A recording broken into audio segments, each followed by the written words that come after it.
Коньяк Азнаді. Сила лева в тобі. Колишній верховний головнокомандувач Об'єднаних збройних сил НАТО в Європі Весті Кларк про те, що Штати зараз дещо втрачають лідерство в світі, щоб цьому запобігти, слід посилити м'яку силу жорсткою. Генерал опублікував так звану пам'ятку для президента США на сайті Atlantic Council, і там він каже, що є загрози для лідерства Штатів в світі, і способи їх подолання теж, правда, окреслює, якби критикуючи пропонує.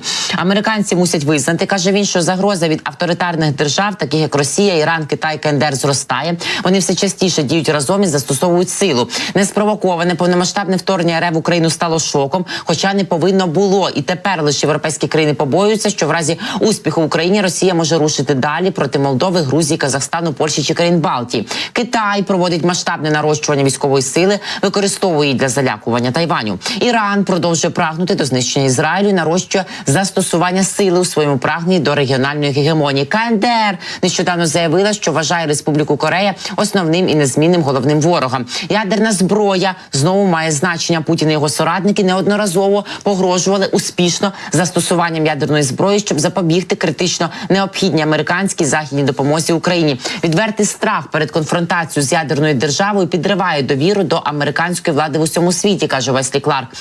США все ще мають свою ядерну тріаду, але її модернізація, каже він, запізнилася. Добровольців менше, оборонно-промислова база Штатів трохи не встигає. Окрім того, економічні санкції США виявляються недостатніми, а іноді навіть контрпродуктивними. Технології, такі як мікросхеми і верстати, життєво важливі для російської військової промисловості, уникають режиму санкцій, які важко забезпечити і від якого можна ухилитися.